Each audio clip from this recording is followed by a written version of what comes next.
יברכך אדוני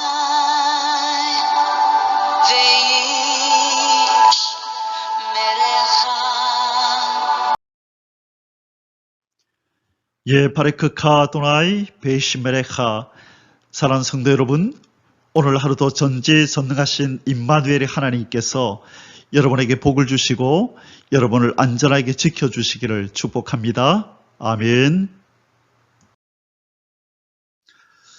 자, 오늘은 광야의 식탁 93번째 우리 하나님 말씀을 함께 나누겠습니다. 우리가 지난번에 6번에 걸쳐서 이 소망 중에 그 한날을 기다리라는 제목으로 우리가 하나님 말씀을 쭉 묵상해 왔는데요. 오늘은 이제 마지막 7번째로 우리 성도들이 무엇을 기다려야 하는가, 그 7번째로 예수 그리스도 안에서 만물이 통일되는 그 날을 기다리라. 예수 그리스도 안에서 만물이 통일이 되는 그 날을 기다리라는 제목으로 하나님 말씀을 함께 나누도록 하겠습니다.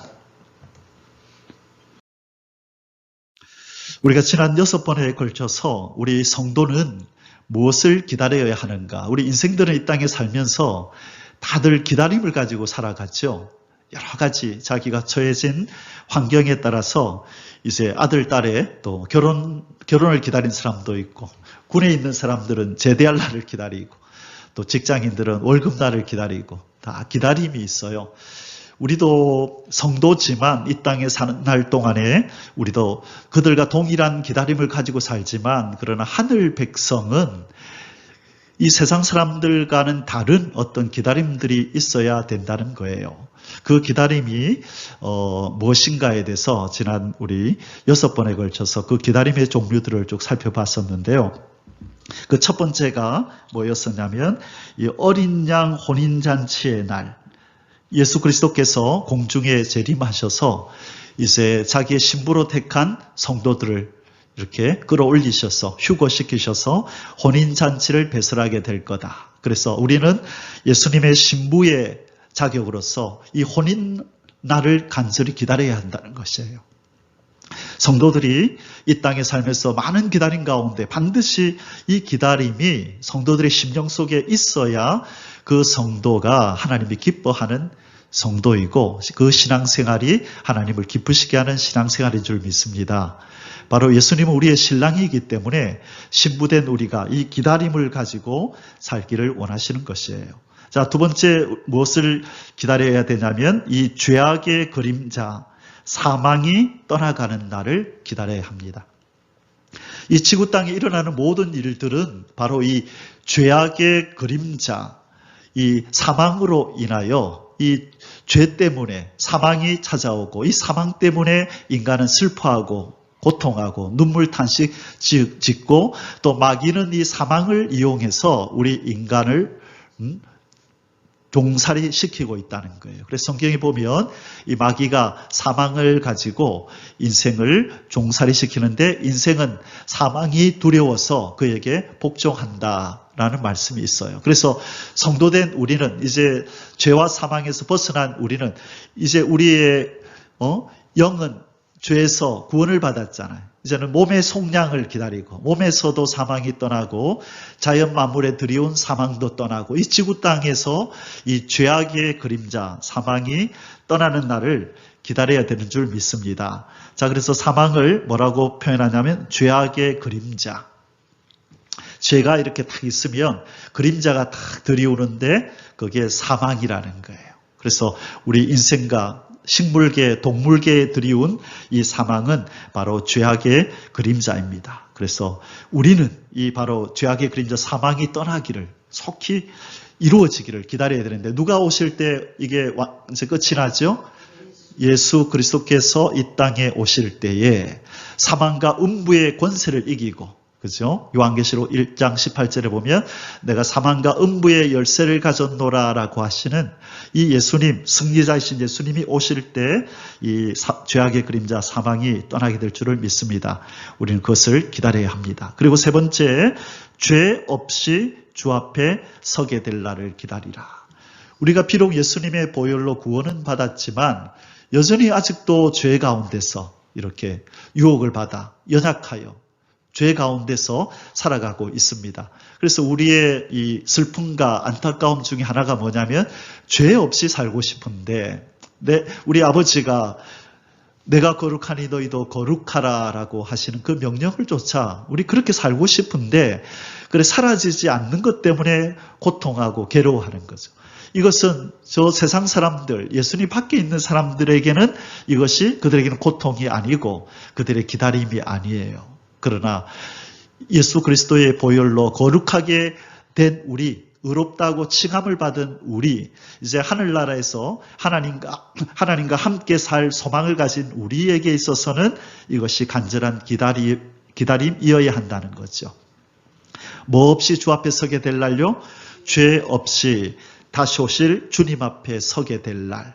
죄 없이 우리 아버지를 만나는 그 날을 간절히 기다려야 된다는 것이에요. 그래서 우리가 날마다 회개함으로 세마포를 빨고 이제 우리의 그 습관까지도 이제 완전히 죄를 짓고자 하는 마음조차 없어지는 그 영화로운 단계에 이르기 위하여 우리 성화의 발걸음을 한 걸음 한 걸음 꾸준히 밟아가야 하는 것입니다. 그래서 죄 없이 주 앞에 서게 될 날을 간절히 기다리는 저와 여러분이 되시기를 주의 이름으로 축원합니다. 자, 네 번째로 우리는 무엇을 기다려야 되냐면 사단 최후의 날을 기다려야 합니다. 우리 인간과 자연 만물에 왜 이 비극이 찾아왔죠? 누구 때문에? 바로 이 사단 마귀 때문에 이 비극이 찾아왔잖아요. 선악과를 따먹게 된 것도 이 사단 마귀가 유혹하고 미혹해서 넘어졌고 그 죄로 말미암아 이 땅에 사망이 찾아오고 눈물, 고통, 탄식이 찾아왔습니다. 그래서 이전에는 우리는 몰랐죠. 이 모든 것들을 사단이 했다는 거 우리는 몰랐지만 이제 예수 그리스도 안에서 하늘 백성이 되고 나니까 성경을 통하여 이 모든 비극이 이 사단 마귀로부터 왔구나라는 걸 알게 되고 하나님께서는 바로 이 사단 마귀를 심판하여 저 유황불못에 던져버리기를 원하시는구나라는 것을 우리도 알게 된 거죠. 그래서 요한일서 1장 8절에서 예수님께서 하나님의 아들이 나타나신 것은 뭘 하기 위해서라고요? 마귀의 일을 멸하려 함이니라. 그리고 예수님께서 이 땅에 오셨을 때 세례받고 올라오니까 그죠? 성령님이 광야로 예수님을 이끌어 가셨고 마귀에 의해서 세 가지 시험을 받고 또 예수님이 십자가를 지시기 위하여 인간의 구원을 위하여 사역하실 때 얼마나 여러 가지로 방해하고 그 구원이 이루어지지 못하도록 마귀가 그죠? 공격해 옵니까? 그래서 결국은 예수 그리스도에 의해서 이 마귀 사단은 머리같이 밟히고 결국은 멸망하게 될 것을 창세기 3장 15절 원시복음에서 이미 예언해 놓았죠. 그래서 하나님께서 뱀에게 저주할 때에 뱀아 너와 여자가 원수가 되고 너의 후손과 여자의 후손이 원수가 될 것인데 너의 후손은 여자의 후손의 뒤꿈치를 물 거고 여자의 후손은 너의 후손의 머리를 짓밟을 거다. 그건 정복을 의미하는 거고 승리를 의미하는 거예요. 그래서 우리는 이제 이 진리를 알고 이 사실을 알기 때문에 예수 그리스도께서 이 땅에 다시 오셔서 마귀의 일을 멸하고 용과 짐승과 거짓 선지를 유황불못에 던져 넣어서 영원히 심판해 버릴 것을 기다려야 된다는 거예요. 아무리 바빠도 이 기다림을 가지고 기도하면서 주님 어서 오셔서 용과 짐승과 거짓 선지를 유황불못에 던져 넣으시고 우리에게 참 자유, 이 인생과 만물에 참 자유를 주셔서 영광스러운 주님을 모시고 사는 천년왕국이 이루어지게 하여 달라고 간절히 기다려야 될 줄 믿습니다. 그리고 다섯 번째가 뭐였냐면요. 순교사의 핏값을 갚을 날을 기다리라. 자, 이 내용은 우리 신앙생활 하면서 교회에서 잘 듣지 못하는 말씀이지요. 순교자의 핏값을 갚는다는 말은 계시록 6장 9절에서 11절에 나오는 말씀이에요. 여러분 우리가 알다시피 이날까지 순교자들은 어떤 기도를 하면서 죽어갔나요? 예수님을 닮아가지고 하나님 저들의 죄를 용서해 주십시오. 저들이 하는 일을 지금 모르고 저러고 있습니다. 예수님도 그렇게 기도하셨잖아요. 스데반도 그래서 그렇게 기도하고 이날까지 많은 순교자들이 그렇게 저 원수의 저 죄를 용서해달라고 하면서 떠나갔어요. 그런데 계시록 6장 9절 이하에 보면 이들의 기도가 갑자기 달라져요. 피값 갚아달래요. 하나님 언제까지 우리 원수를 안 갚아줄 겁니까? 이 억울하게 피 흘린 당한 것을 갚아주십시오라고 갑자기 순교자들이 피값 갚아달라고 기도합니다. 그래서 사람들이 이 부분에 대해서 의아해하는 거예요. 이상하다.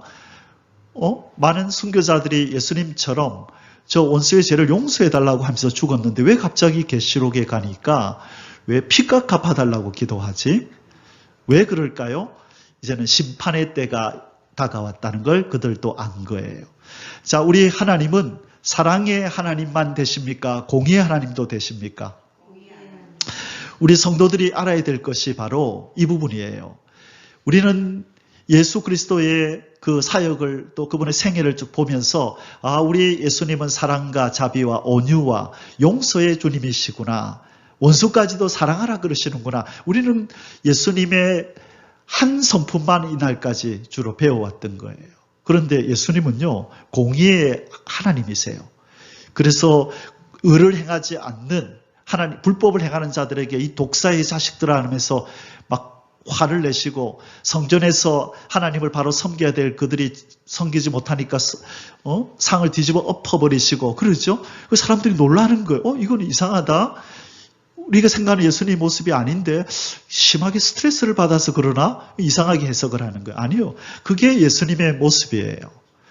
사랑과 공의의 하나님이시라고요. 그래서 구약 성경에는 성부 하나님이 공의의 하나님의 성품을 두드러지게 나타내신 시대예요.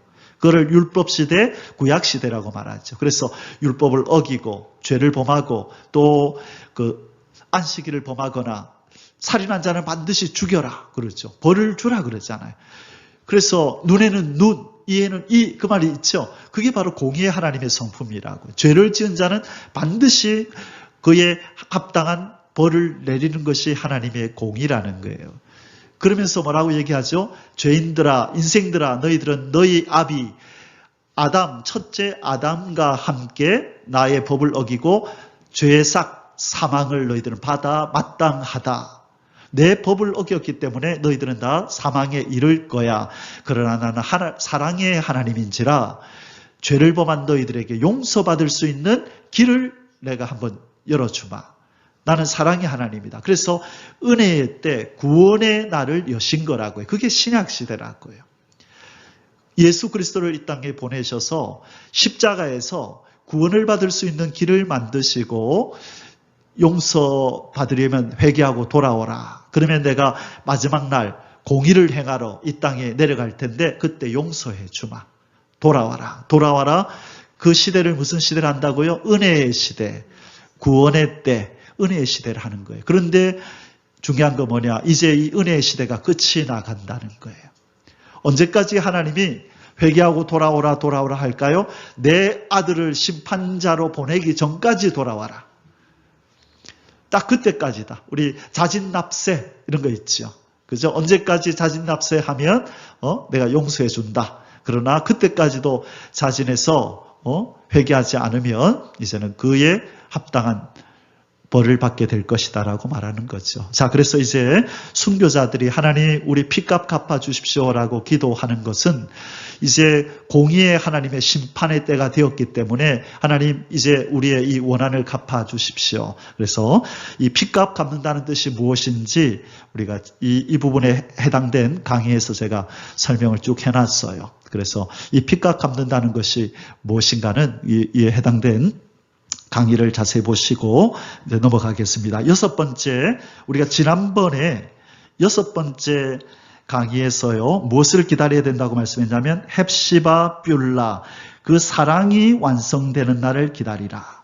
사랑의 완성이 헵시바 뷸라의 사랑이라는 거예요. 자, 헵시바는 나의 기쁨이 그에게 있다. 뷸라는 결혼한 여자 이 뜻이에요. 그러니까 우리는 이스라엘 백성은 하나님의 아내고요. 구약에서 이스라엘 백성을 하나님이 뭐라고 부른다고요? 하나님의 아내라고 부른다고. 하나님은 남편이고 이스라엘 백성은 너는 내 아내다. 근데 신약에서는 예수님 우리의 신랑이고 우리는 신부라 그러죠. 똑같아요, 관계가. 그랬는데 원래 그렇다면 우리 인간은 하나님의 신부로서 아내로서 존재했는데 버림받았다는 거예요. 뭐 때문에요?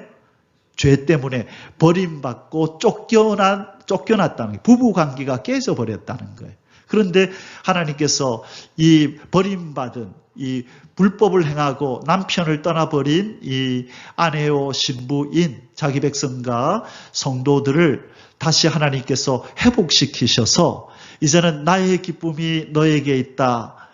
이 아름다운 여인아 내가 다시 너와 결혼관계 속으로 들어갈 것이다라고 말씀하신다는 거예요. 그래서 다시 되찾으셔서 품에 안으시는 그 여인을 뭐라고 부르냐면 헵시바 뷸라다. 나의 기쁨이 너에게 있고 너는 결혼한 여자가 될 것이다. 누구랑?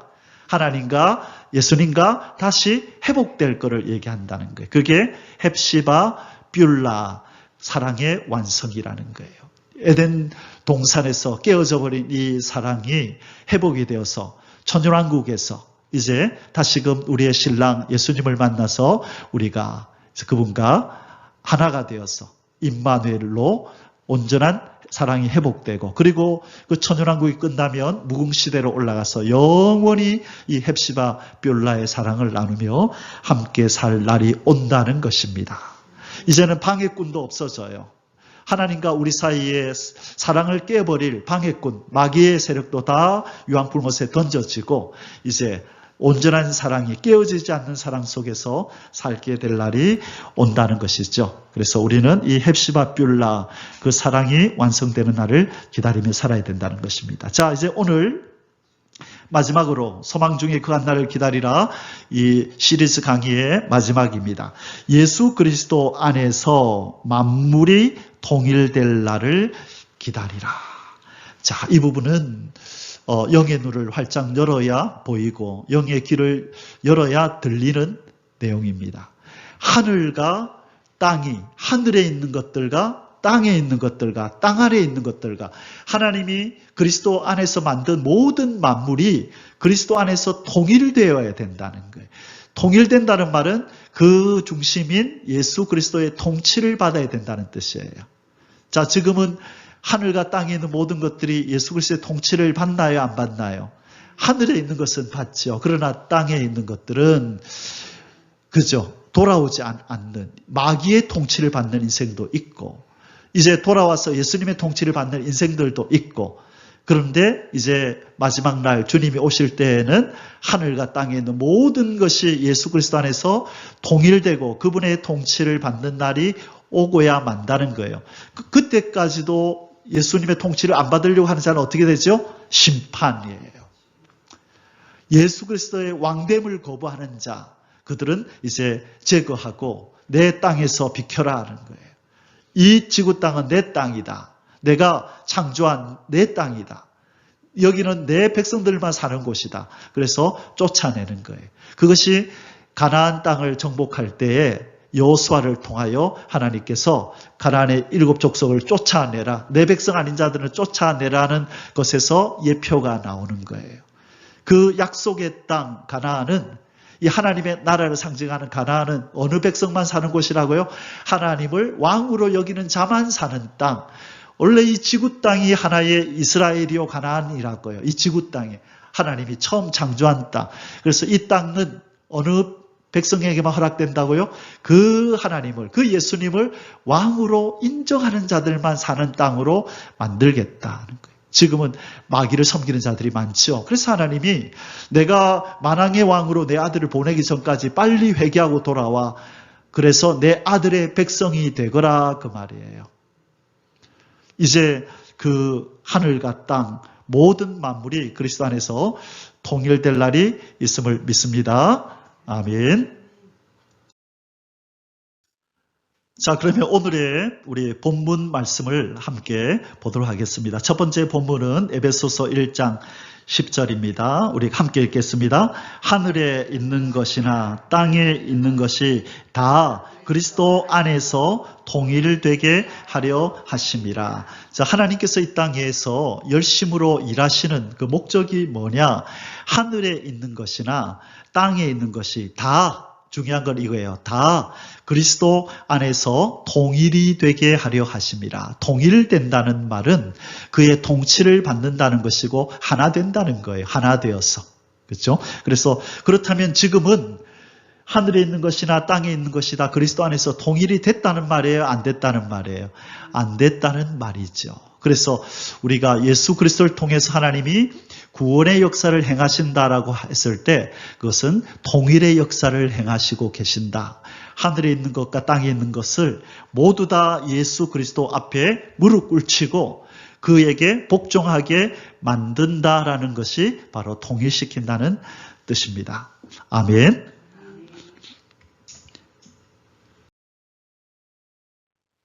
자, 두 번째 본문은 히브리서 2장 8절입니다. 똑같이 읽겠습니다. 만물을 그 발 아래에 복종하게 하셨느니라 하였으니 만물로 그에게 복종하게 하셨은즉 복종하지 않은 것이 하나도 없어야 하겠으나 지금 우리가 만물이 아직 그에게 복종하고 있는 것을 보지 못하고, 자, 하나님께서 모든 만물이 예수 그리스도에게 복종하게 하셨다라고 하셨는데 아직 우리는 이 만물이 그분에게 복종하고 있는 것을 못 보고 있다는 거예요.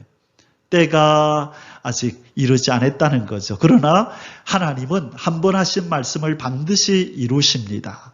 요 앞에 강대상 앞에 제가 성구를 붙여놨죠. 내가 생각한 것이 반드시 되며 내가 경영한 것을 반드시 이루리라. 이사야서 14장 24절. 이것이 하나님의 신실을 하심입니다. 생각한 것이 반드시 되고 경영한 것을 반드시 이루고야 만다는 것입니다. 그래서 이제 모든 만물을 예수 그리스도 앞에 복종하게 하는 통일의 역사가 우리 하나님의 말씀대로, 예언대로 그대로 이루어질 것을 믿습니다. 아멘. 자, 우리 하나님께서 예수 그리스도를 통하여 하늘에 있는 것이나 땅에 있는 것을 통일하게 하시겠다는 이 하나님의 간절한 소원, 하나님의 계획, 하나님의 경영하심이 잘 드러나 있는 기도문이 있습니다. 우리가 잘 아는 주기도문이라고 하는 예수님께서 제자들에게 가르쳐 주신 기도문 안에 바로 이 통일의 역사가 있습니다. 자, 그 내용이 어디냐면 마태복음 6장 9절과 10절에 예수님께서 제자들에게 이렇게 기도를 가르치셨습니다. 너희는 이렇게 기도하라. 하늘에 계신 우리 아버지여, 이름이 거룩히 여김을 받으시오며 나라가 임하옵시며 뜻이 하늘에서 이루어진 것 같이 땅에서도 이루어지다.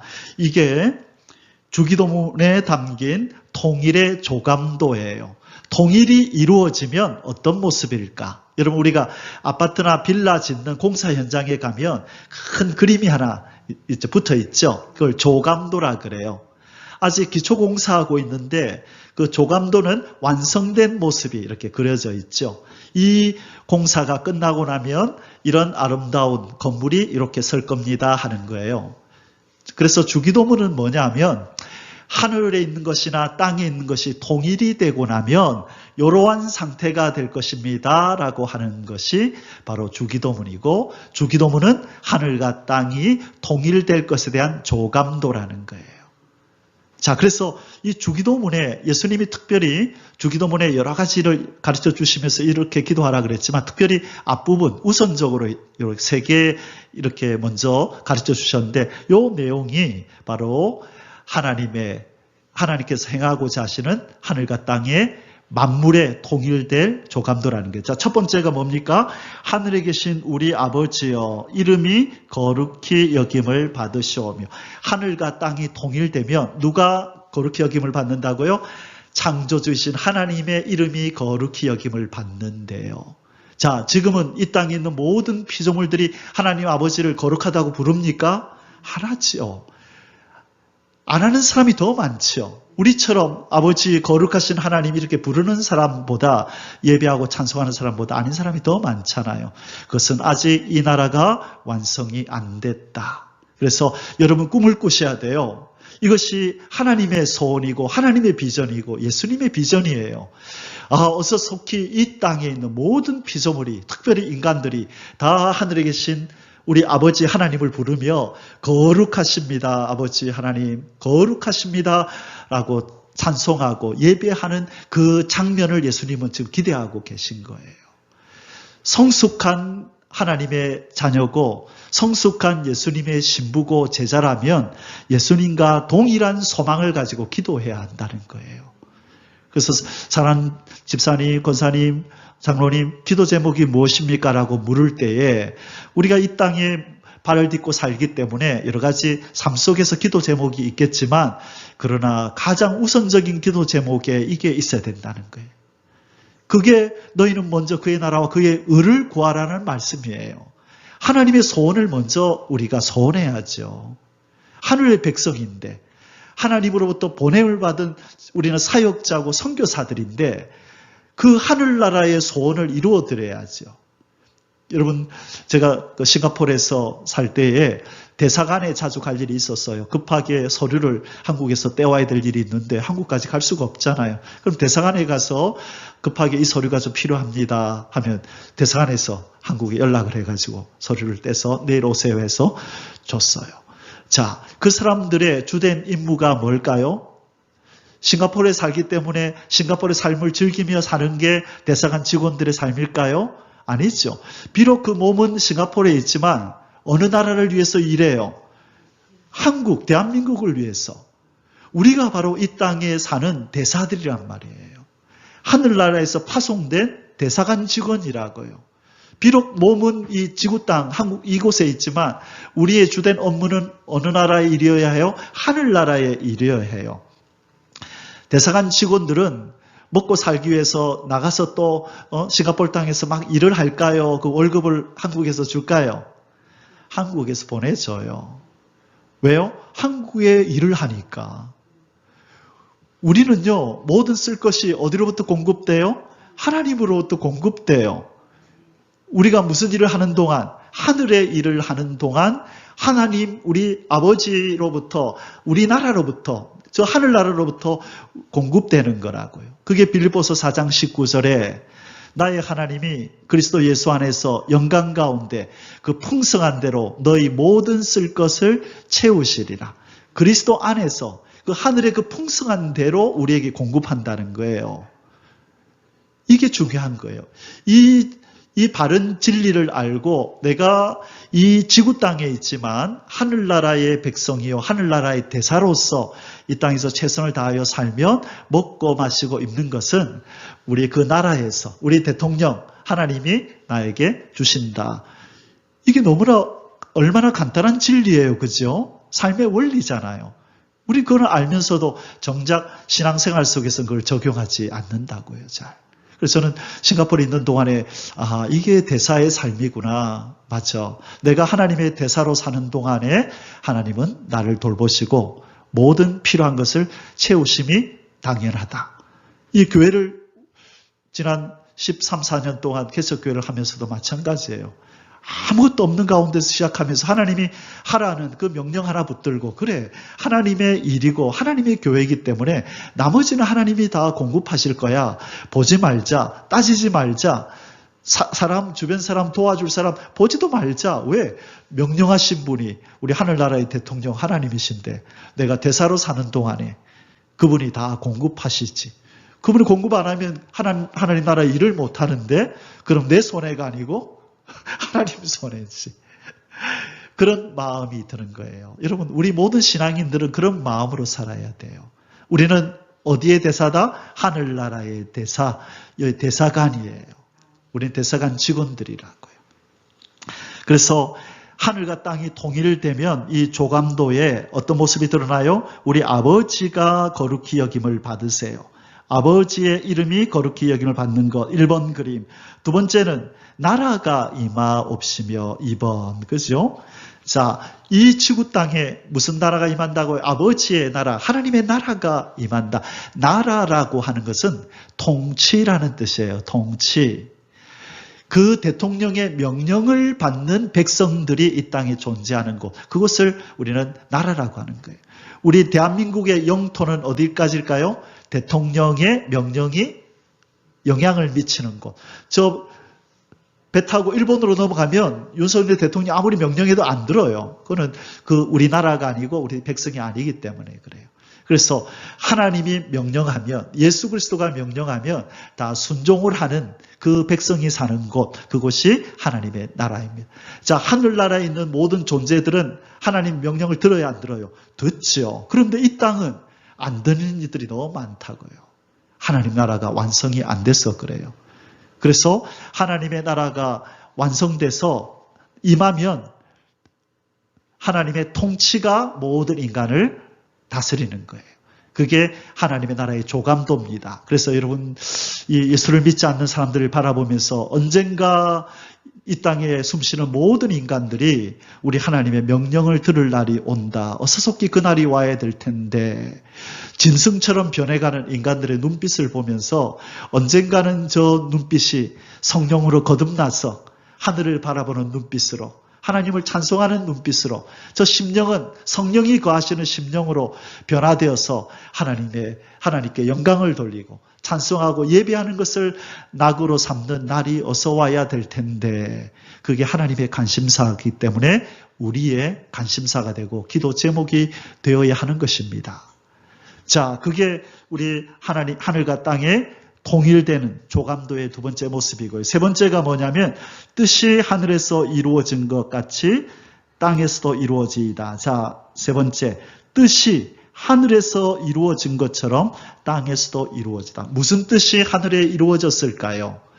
피조물을 통하여 경배와 찬양을 받으시고자 하셨던 창조주의 뜻, 창조의 목적이 하늘에서 이루어진 것처럼 땅에서도 이루어지이다. 그래서 하늘에 있는 내 생물과 24장로와 천천만 순교자들과 앞서간 성도들이 다 위에서 뭐 하고 있나요? 영광 돌리고 있죠.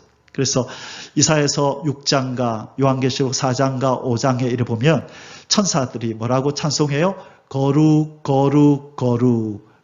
성삼위 하나님 앞에 거룩하다고 찬송하죠. 그리고 24장로들도 천군 천사들도 계시록 4장과 5장에 보면 모든 하늘에 있는 피조물들이 다 하나님 앞에 영광을 돌리고 있다는 거예요. 그게 뜻이 하늘에서 이루어진 거예요.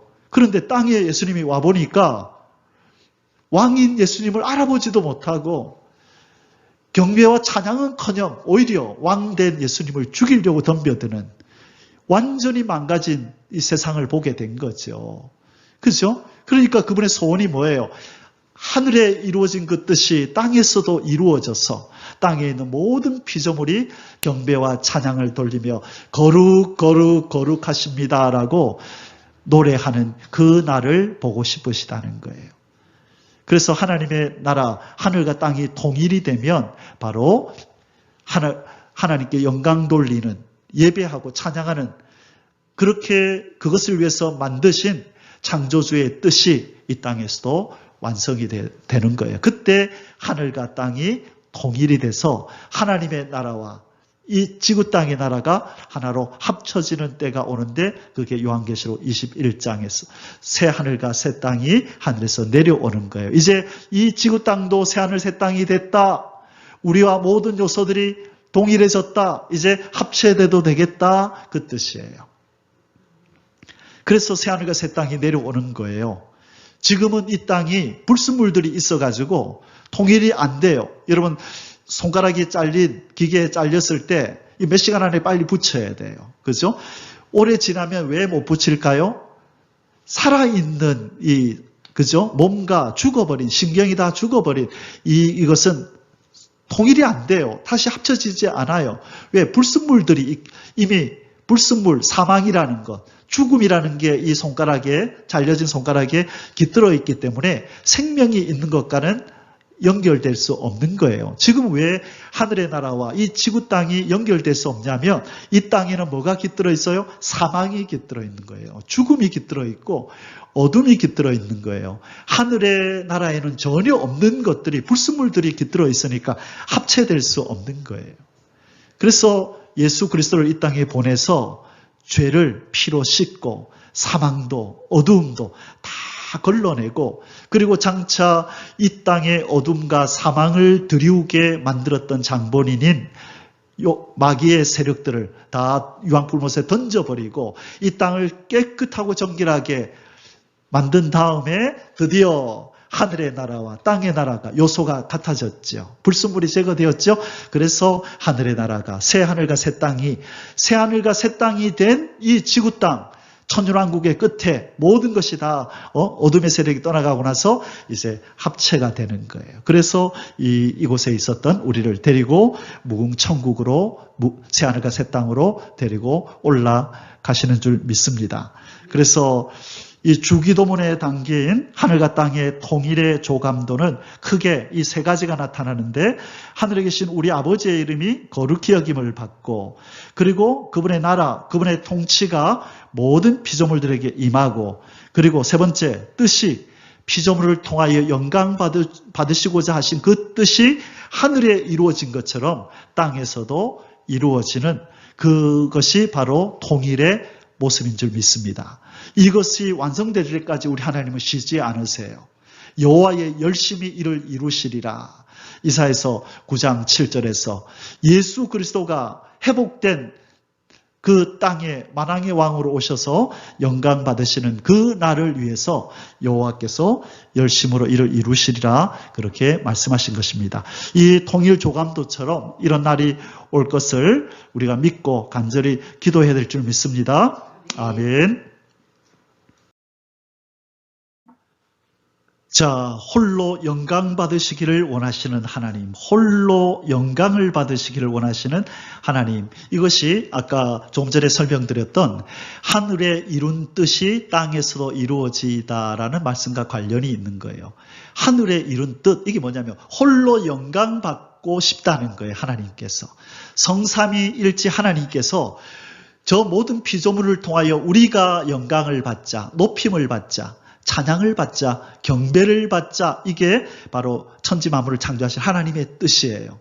성부와 성자와 성령이 처음부터 계셨는데 그때는 피조물이 없었죠. 그러나 이분들이 우리가 피조물을 만들자, 그리고 우리가 우리 형상대로 사람을 만들어서 다스리고 정복하게 하자, 우리를 예배하게 하자, 그 목적이 뭐냐? 영광 받으시겠다는 거예요. 우리가 누구인지 저들의 입술을 통하여 고백받자, 우리가 저들을 얼마나 사랑하는지 그들의 입술을 통하여 사랑 고백을 받자, 우리의 능력을 칭송받자. 그러기 위해서 만물을 만드시고 거기다 능력과 지혜로 아름다운 것들을, 작품들을 만들어 놓고 그것을 감상할 수 있는 능력을 인간들 속에 넣어가지고, 자, 우리 작품을 보면서 우리를 찬송해라, 노래해라, 우리를 사랑해라, 나도 너희들을 사랑하며 그렇게 살자. 그게 피조물을 처음 만든 목적이라는 거예요. 그래서 우리 피조물의 목적은 하나님 앞에 오직 하나님께만 영광을 돌리는 그런 존재가 되어야 하는 줄 믿습니다. 민수기 14장 21절 이런 말씀이 있습니다. 그러나 진실로 내가 살아있는 것과 여호와의 영광이 온 세계에 충만할 것을 두고 맹세하노니, 자, 하나님이 맹세하시는데 뭘 두고 맹세한다고요? 여호와의 영광이 어디에 충만한다고요? 온 세계에 충만할 것을 두고 맹세한다. 반드시 내 영광이 온 세상에 충만할 거다. 자, 이 땅은 지금 하나님의 영광으로 충만하나요? 아니요. 망가지고 깨어졌어요.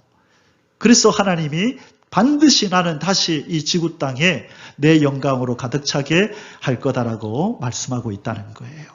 자, 두 번째, 이사야 42장 8절에도요. 나는 여호와이니 이는 내 이름이라. 자, 여호와는 뜻이 뭐라 그랬어요? 언약의 신실하신 하나님.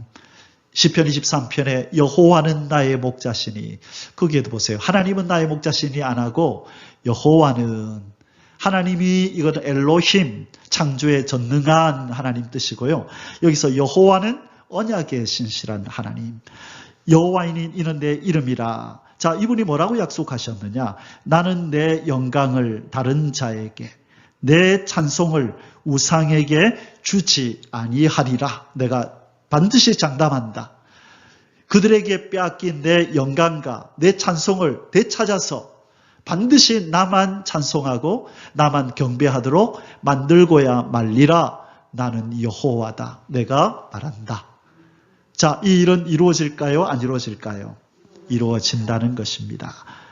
그리고 이사야 43장 7절에 내 이름으로 불려지는 모든 자, 누구의 이름으로 불려지는 모든 자? 여호와 하나님의 이름으로 불려지는 모든 자, 곧 내가 내 영광을 위하여 창조한 자를 오게 하라. 뭘 위해서 창조했다고요? 영광을 위해서 창조했다. 그를 내가 지었고 그를 내가 만들었느니라. 자, 이 세 구절에서 계속 무슨 이야기가, 어떤 단어가 공통적으로 나타나죠? 내 영광, 내 영광, 내 영광, 내 영광을 반드시 내가 되찾겠다는 거예요. 그것 때문에 자연을 만들고 그것 때문에 인간을 만들었는데 이 인생들이, 이 또 자연도 저주를 받아서 나에게 온전한 영광을 돌리지 아니한다. 그러나 내 이름은 여호와인데 내가 반드시 내 영광과 내 찬송을 저 우상에게서, 저 헛된 곳에서 되찾아서 나에게 돌리도록 할 것이다. 그렇게 말씀하고 있습니다. 이 말씀은 반드시 여호와께서 말씀하셨기에 이루어질 줄 믿습니다. 아멘. 자, 하나님께서 홀로 영광을 받으시기를 원하신다 그러는데, 홀로 영광을 받으신다는 게 무슨 뜻이냐? 온 세계에서 지극히 존귀한 자로 알려지기를 원한다는 거예요. 우리는 오늘날 우상을 섬기는 사람들이 뭘 존귀하게 여겨요? 돌덩어리 만들어 놓고, 나무 세워 놓고, 해와 달과 별들을, 그죠? 또 어떤 위대하다고 여겨지는 업적을 남긴 인간들을 높이면서 자기들이 의지할 수 있는 자처럼, 찬송해야 될 자처럼 여기는데, 하나님께서는 그분만이 홀로 지극히 존귀한 자로 알려지기를 원한다는 거예요. 시편 83편 18절에 여호와라 이름하신 주만 온 세계의 지존자로 알게 하소서. 자, 우리 믿음의 선배 시편 기자가 이렇게 기도합니다. 이 기도가 하나님이 기뻐하는 기도예요. 하나님, 온 세계에 하나님만 홀로 지극히 존귀한 자로 알려지소서. 아까 주기도문에서 비슷한 게 나왔죠.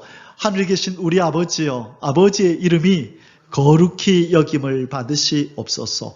이 하나님의 마음과 소원을 알았던 우리 믿음의 선배들은 다 이렇게 기도했다는 거예요.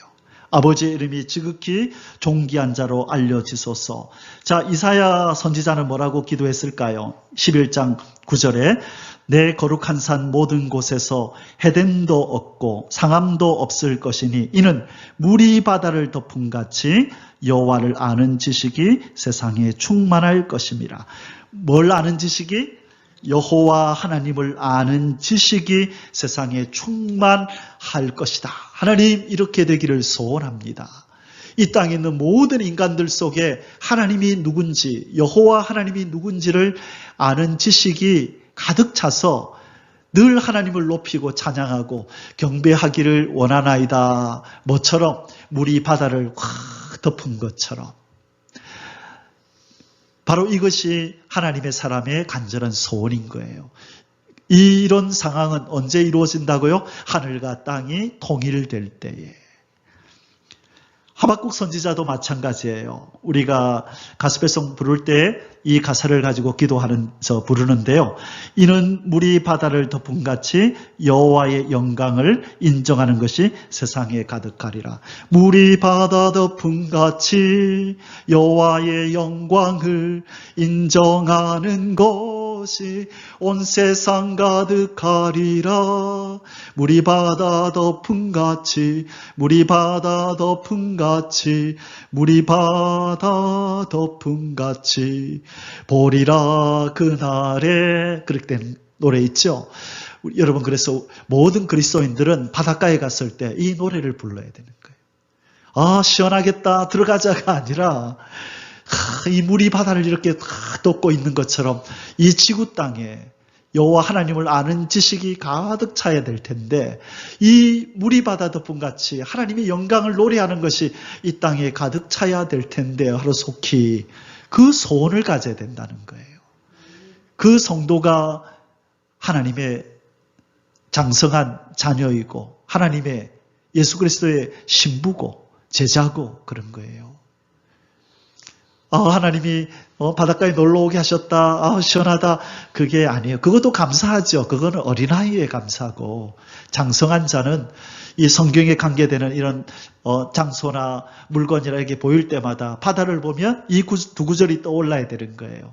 물이 바다 덮음같이 여호와를 아는 지식이 세상에 가득했으면 여호와의 영광을 인정하는 것이 가득했으면 빨리 이 날이 왔으면 그래서 우리 하나님만이 홀로 찬송받고 영광 받으시는 이 날이 왔으면 좋을 텐데 주님 어서 이 날을 주옵소서. 그럴 때 우리 하나님 얼마나 기쁘시겠냐 하는 거죠.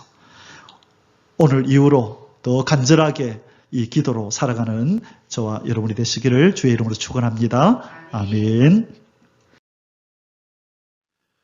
오늘 우리 본문처럼 우리 하나님의 소원은 하늘에 있는 것이나 땅에 있는 모든 것이 그리스도 안에서 통일되기를 원하신다 그랬어요. 누구 안에서?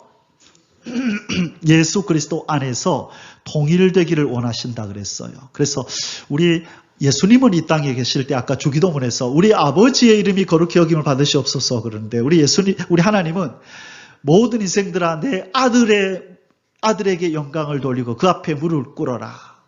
그렇게 아들을 또 높이세요. 그래서 결국 성삼위 하나님이 영광을 받으시는 것이 하나님의 소원이다. 그렇게 말씀하시는 거예요. 자, 홀로 영광 받으시기 원하시는 예수 그리스도. 이게 아버지의 소원이라는 거예요. 모든 무릎을 예수의 이름에 꿇게 하시겠대요. 어디에 그 말씀이 있다고요? 빌립보서 2장 9절에서 11절. 자, 우리 한 목소리를 같이 한번 읽어볼까요? 이러므로 하나님이 그를 지극히 높여 모든 이름 위에 뛰어난 이름을 주사 하늘에 있는 자들과 땅에 있는 자들과 땅 아래에 있는 자들로 모든 무릎을 예수의 이름에 꿇게 하시고 모든 입으로 예수 그리스도를 주라 시인하여 하나님 아버지께 영광을 돌리게 하셨느니라. 아멘. 자, 하나님의 소원이 뭐라고요? 모든 입으로 예수 그리스도를 주여라고 부르게 만들고 모든 무릎을 예수의 이름 앞에 꿇게 만들어서 경배하게 하는 게 아버지의 소원이래요. 그게 우리의 소원이잖아요. 그래서 우리가 전도하는 이유가 뭐예요? 너희들도 우리처럼 예수님의 앞에 무릎을 꿇어라. 그리고 그분을 주로 고백해라. 왕으로 주인으로 모셔라. 이게 인간의 도리요. 이게 우리가 만들어진 목적이다. 인생들아 너희들도 와서 그 만들어진 피조물의 도리를 다 하라. 이것이 전도인 것이죠. 이게 아버지의 소원이기 때문에 우리에게 이것을 맡기신 거예요. 너희들이 이 아버지의 소원을 이루어라. 함께 일하자. 지금 그렇게 말씀하고 있는 것입니다. 모든 무릎은 예수의 이름에 꿇히고 모든 입으로 예수 그리스도를 주라 시인하게 되는 그날, 그것이 바로 하늘과 땅이 통일되는 날인 줄 믿습니다. 하루속히 이 날이 오도록 우리가 이 하나님의 간절한 소망을 가지고 이 땅에서 최선을 다하여 생명의 주 예수님의 이름을 증거하는 예수님의 제자들이 다 되시기를 주의 이름으로 축원합니다. 아멘. 제가 설교 시간 때나 성경부 시간 때 자주 말씀드렸던 이 천지 창조의 목적, 이 천지 창조의 목적을 아는 것이 바로 인간이 어떻게 하나님을 섬기며 이 땅에서 어떻게 살아야 하는 것이 잘 사는 것인가에 대한 답입니다. 무엇을 알아야 된다고요? 하나님이 왜 천지를 창조하시고 인간을 창조하셨는가? 목적을 알아야죠. 여러분 어떤 직원이 회사에 입사를 했어요. 자, 입사를 해서 회사에 첫 출근을 했는데 그 사람이 일을 하려면 제일 먼저 뭘 알아야 돼요? 내가 왜 뽑혔지? 무슨 일을 하려고 여기 회사에서 날 뽑았지를 알아야 이 사람이 일을 할 거 아니에요. 그래서 제일 먼저 가져야 되는 지식이 뭐냐? 나는 어느 부서에 무슨 일을 하라고 나는 뽑혔는가를 알아야 되는 거죠. 마찬가지로 우리 인간이 이 땅에 살면서 나는 왜 이 땅에 왔지? 하나님이 왜 나를 만들었지? 뭐 하라고? 이 부분을 명확하게 알아야 목적을 바로 수행하는 그런 하나님의 사람이 될 수 있는 거예요. 자, 성경은 창조의 목적을 뭐라고 얘기하나요? 온 땅에 하나님을 아는 지식과 하나님의 영광이 충만하게 되게 하려고 먼저 하나님이 천지를 창조하셨대요. 온 땅에다가 뭐를 심으신다고요? 하나님을 아는 지식과 하나님의 영광을 충만하게 한 다음에 모든 인생들이 만물이 하나님의 영원한 능력과 신성을 찬양하며 영광 돌리게 하는 것. 자, 화가가 자기의 그림들을 전시하고 갤러리로 사람을 초대하는 이유는 한 가지입니다. 그 초대받아 오는 사람으로 하여금 뭐 하라고? 내 그림 좀 봐주세요. 내가 얼마나 실력 있는 화가인지 보시고 감탄해 주시고, 그죠? 나를 칭송해 주세요. 그 말이에요. 조각가도 마찬가지죠. 자기의 작품을 보라고 사람들을 부를 때에 그 이유는 바로 이 만물에 깃든 하나님의 이 어떤 그 하나님의 영원한 능력과 이 신성, 이 하나님의 실력, 능력을 보고 인생들이 찬송하며 영광을 돌리게 하려고 천지를 창조했다는 거예요. 자, 그래서 제가 어항에서 물고기들을 기르고 동물들을 기르고 하면서 하나님이 만든 이 피조 세계의 신비로움, 저 조그마한 아이들이 어떻게 저렇게 움직이고 노래하고 주인을 알아보면서 그럴까. 그래 집에 가면 우리 새들이 제일 먼저 새가 이제 반겨줘요. 목소리만 들으면 왔다 하고 칙칙칙칙 하면서 자기 안아달라고. 새들이 막 앵무새들이 그래요. 고양이들이 막 찾아와요. 그걸 보면서 야, 신기하다. 이 동물들이 어떻게 이렇게 사람에게 이렇게 할까? 이게 바로 하나님의 창조의 능력인 거예요. 동물들 속에 우리 하나님의 능력을 깃들고, 우리 이 교회 또 자연이 그 화분이 여러 개가 있는데 저 자연이, 저 식물이 크는 걸 보면서 참 인간은 저렇게 크는 걸 만들 수 없잖아요. 기계는 만들 수 있어도. 그러나 모든 생명 주께 속했네 하는 것처럼 생명이 있는 것들이 이렇게 우리 주위에 널려 있는 것은 생명의 주인이신 하나님을 찬양하라고, 노래하라고. 그래서 여러분, 우리가 이 땅에 살면서 해야 될 제일 우선적인 게 뭐냐? 하나님이 만든 자연 만물을 보면서 하나님의 능력과 신성을 송축하는 것입니다. 그것들이 이 첫째 하늘, 그죠? 지구 안에도 가득 차 있고, 그 다음에 둘째 하늘인 저 우주 가운데도 얼마나 하나님의 능력과 신성이 깃들어 있어요. 그것들을 보면서 하나님을 송축해야 하는 것입니다. 그 대표적인 구절이 로마서 1장 20절에서 하나님은 이렇게 말씀하셨어요. 창세로부터 그의 보이지 아니하는 것들, 곧 그의 영원하신 능력과 신성이 그가 만드신 만물에 분명히 보여 알려졌나니 그러므로 그들이 핑계하지 못한다. 핑계하지 못할지니라. 하나님의 영원한 능력과 신성이 만물에 깃들어 있대요. 그래서 여러분, 자연을 가까이 하셔야 돼요. 특별히 직접 가지 못하신다 할지라도 이 TV나 이런 거 보면은 세계 무슨 탐험 이런 게 있죠. 뭐 세계 유명한 관광지 가는 거. 그런 거 보면서 야, 너무 아름답다. 그게 찬송이에요. 와, 놀랍다. 그게 찬송이에요. 그래서 저는 기회가 되면 저기 어디죠? 그 몽골인가요? 그 들판에 밤하늘에 별이 그리 아름답대요. 한번 몽골에 가서 그 드넓은 우주, 은하수를 쫙 한번 보고 싶어요. 제가 중학교 때 무척산 기도원에 제가 중학교 2학년 때 처음으로 그곳에 갔는데 올라가니까 새벽에 그 숙소에서 나와서 저 산속으로 깊이 졸로 들어가면 굴이 하나 있어요. 아시나 모르겠어요? 그 바위 밑에 굴이 파져 있어요. 그래서 거기서 기도하다가 새벽에 바위 위로 올라와서 딱 서면 그 김해가 그때는 사람 인가가 없었어요. 그러니까 빛이 없어. 그러니까 하늘에 별빛이 얼마나 별들이 많은지 은하수 있잖아요. 이렇게 하얗게 된 그것이 쫙 펼쳐져요. 처음으로 제가 그 모습을 봤어요. 야, 정말 별이 많구나. 저게 은하수구나. 하얀 연무 같은 게 쫙 펼쳐져 있는데 너무너무 황홀하더라고요. 그래서 하나님이 이런 저 많은 별들을 지으셨구나. 그게 바로 로마서 1장 20절의 말씀이에요.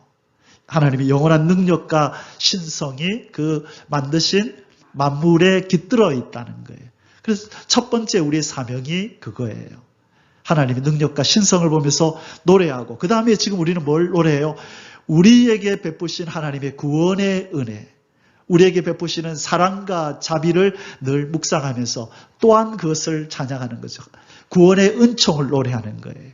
그래서 지난 주일날 주일 설교에 제가 그렇게 말씀드렸던 것처럼 두 가지 안식이 있잖아요. 이스라엘 사람들이 지금도 지키고 있는 토요 안식, 그 다음에 우리 기독교인들이 지키는 주일 안식, 그죠? 그래서 토요 안식은 천지를 창조하신 하나님의 그 위엄과 그 영광을 찬송하는 날이에요.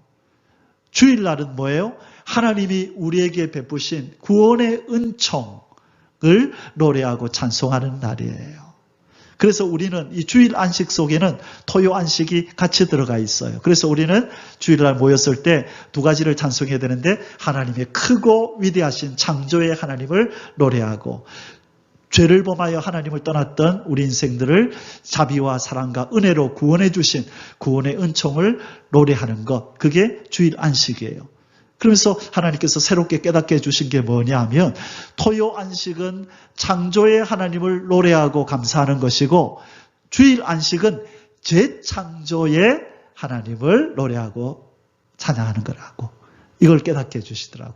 아, 주일 안식도 재창조, 그게 구원이잖아요. 예수 그리스도가 이 땅에 오신 이유는 재창조를 위해서 오셨거든요.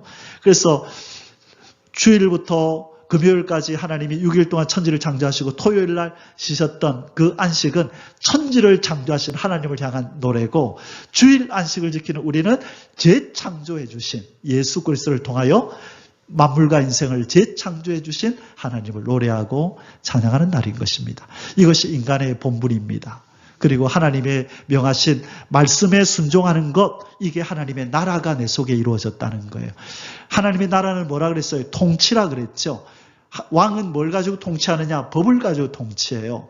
그래서 우리가 하나님의 법인 말씀을 순종할 때 왕이신 하나님이 너는 내 말에 순종하는 내 백성이고 나의 나라다, 그렇게 부르시는 거예요.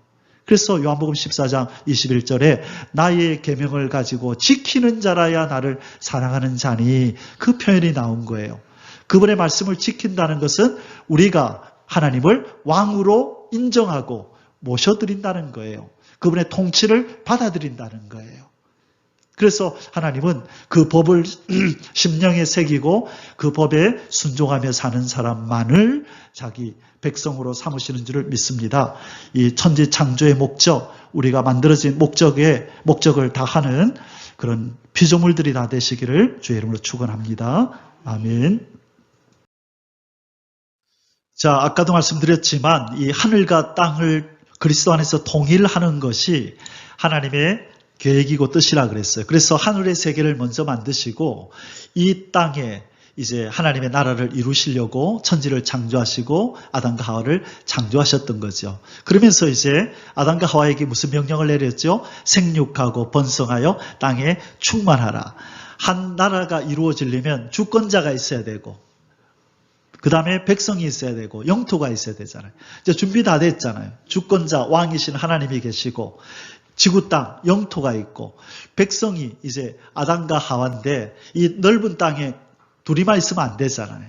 그래서 내 백성, 그래서 우리도 나라가 인구가 적으면, 그죠? 경쟁력이 없어지잖아요. 그래서 아들, 딸 많이 놓으라고 하는 것처럼 하나님께서 이 지구 땅에 자기 백성들이 가득 차서 자기가 만든 이 자연 만물을 보면서 찬송하고 예배하기를 원했던 거예요. 그래서 생육하고 번성하여 땅에 충만하라 그랬었는데, 그대로 이루어졌더라면 지구 땅에 여호와를 아는 지식으로 가득한 인간들이 가득 차고 그 모든 인생들이 하나님을 찬송하며 이 땅에 찬송이 고동쳤을 거예요.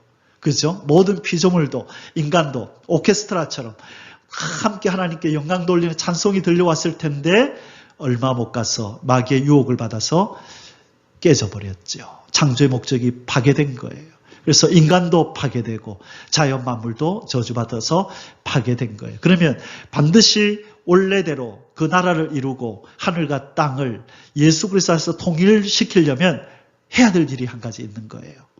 그 방해꾼, 마귀를 제거하고 멸해야 되는 거죠. 그래서 성경은 이렇게 말씀하는 것입니다. 누가복음 20장 42절에서 43절에 보면 시편의 다윗이 친히 말하였으되 주께서 내 주께 이르시되, 앞에 나오는 주는 하나님 성부를 얘기하는 거고 내 주께 두 번째는 그리스도 예수님을 얘기하는 거예요. 그래서 이 다윗은요 이미 이 진리를 알고 있었어요. 성령의 감동으로 이 시편에서 이 얘기를 하고 있는 거예요. 그래서 시편이 바로 예수 그리스도를 두고 하는 말이라는 말씀이 누가복음 24장에 그렇게 나오는 거예요. 자, 다윗이 뭐라고 이렇게 얘기했다고요? 하나님, 다윗이 고백하기를 내 주께서, 성부 하나님께서 내 주 예수님에게 이렇게 말씀했다는 거예요. 내가 너의 원수를 너의 발등상으로 삼을 때까지 내 우편에 앉았으라 하셨도다. 자, 지금 성부 하나님께서 내 아들아 내 우편에 앉아 있어라. 내가 너의 원수를 네 발등상 되게 하리라. 발등상이 뭔지 아십니까? 신발 신을 때에 발을 올려가지고 이렇게 하는 발판이 있죠. 그게 발등상이에요. 그러니까 발로 밟는 곳이죠. 그건 뭘 의미한다 그랬어요? 정복. 그래서 창세기 3장 15절에 여자의 후손은 너의 후손의 머리를 밟을 것이다. 그 말이 바로 발등상을 밟는다라는 말하고 똑같은 말이에요. 그래서 하나님께서 예수님에게 그러셨다는 걸 지금 다윗이 영으로 안 거예요. 그래서 하나님이 그 아들 예수님에게 그렇게 말했대요. 아들아, 내가 네 원수를 너의 발등상 되게 하기까지 내 옆에 앉아 있어라. 때가 되면 이제 내가 너를 보낼 거다. 이 땅을 이제 너의 나라로 만들고 만왕의 왕 만주의 주로 앉힐 거야. 그때까지 잠시 기다려. 내가 일한다. 그렇게 하셨다는 거예요. 그래서 요한일서 3장 8절에 제가 앞에서 1장 8절이라고 말했던 것 같은데 요한일서 3장 8절에 죄를 짓는 자는 마귀에게 속하나니 마귀는 처음부터 범죄함이라. 하나님의 아들이 나타나신 것은 마귀의 일을 멸하려 하심이니라. 바로 예수님이 이 구원의 이 큰 발걸음을 내딛기 위해서 오신 거예요. 아들아, 네가 가서 이 구원의 길을 만들어라. 그리고 나서 올라오면 성령을 보내어서, 성령 하나님을 보내어서 이제 마귀의 종이 되어 있는 저들을 다 이제 내 백성들을 불러내서 네 백성 만들어줄 거다. 모든 입으로 너에게 주라고 고백하게 할 거고 모든 무릎을 너의 앞에 꿇게 만들 거야. 그때까지 내 우편에 앉아라. 그 전에 가서 네 백성을 위하여 구원의 길을 만들고 올라오라. 그래서 예수님이 이 땅에 오셨고 지금은 하나님 우편에 앉아 계신다는 거예요. 뭐 될 때까지? 마귀가, 원수가 예수님의 발등상 되기까지 이렇게 표현한 거예요. 그 말씀은 창세기 3장 15절에 원시복음, 여자의 후손이 뱀의 후손의 머리를 밟는다는 말씀과 이 발등상 되게 한다는 말씀은 같은 말씀이라는 것.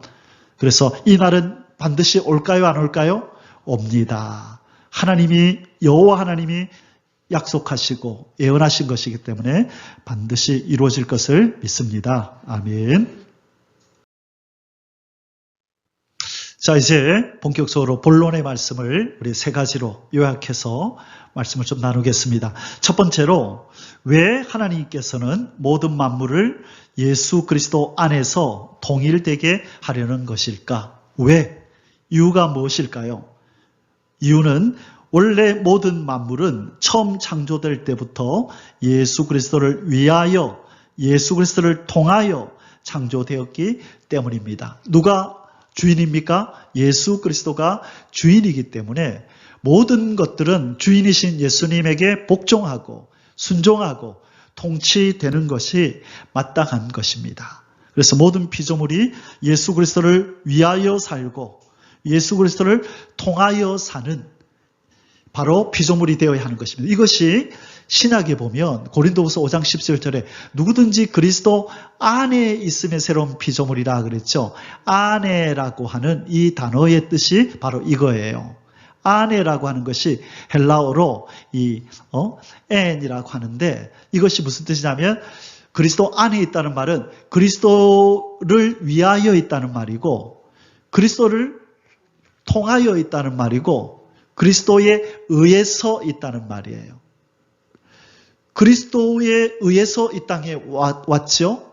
그 다음에 그리스도를 통하여 이 땅을 사는 것이고 그리스도를 위하여 사는 것이에요. 목적도 우리의 근원도 예수님이고 우리의 삶의 목적도 예수님이고 우리 힘의 근원도 예수님이 되는 것이 그게 그리스도 안에 있는 사람의 삶이라는 거예요. 그런데 예수를 믿는다고 하면서도 삶의 중심에 예수 그리스도가 없고 삶의 관심이 예수 그리스도가 아니고 삶의 목적이 예수 그리스도가 아닐 때 그 사람은 우리는 그리스도의 사람이라고 안 부르는 거예요. 나는 그리스도 안에 있습니다. 이 말은 나는 그리스도를 위하여 있습니다. 나는 그리스도 때문에 있습니다. 나는 그리스도에 의해서 이렇게 살고 있습니다. 나의 모든 것은 그리스도를 통하여 이루어지는 것이고 완성되는 것입니다. 그분이 없으면 나는 아무것도 아닙니다. 주 없이 살 수 없네. 주 음성 외에는 딴 기쁨이 없도다. 삶의 목적이 무엇입니까? 나의 주 예수 그리스도를 높여드리는 것입니다. 그분을 기쁘시게 해드리는 것입니다. 여러분, 당신의 기쁨이 무엇입니까? 예수 그리스도와 함께 이렇게 임마누엘로 동행하는 것이 내 기쁨입니다. 그것이 예수 그리스도의 사람이라는 거예요. 하나님은 바로 모든 인생들이 이것을 위해서 이 때문에 존재하기 때문에 그분 안에서 통일하기를 원하신다는 거예요.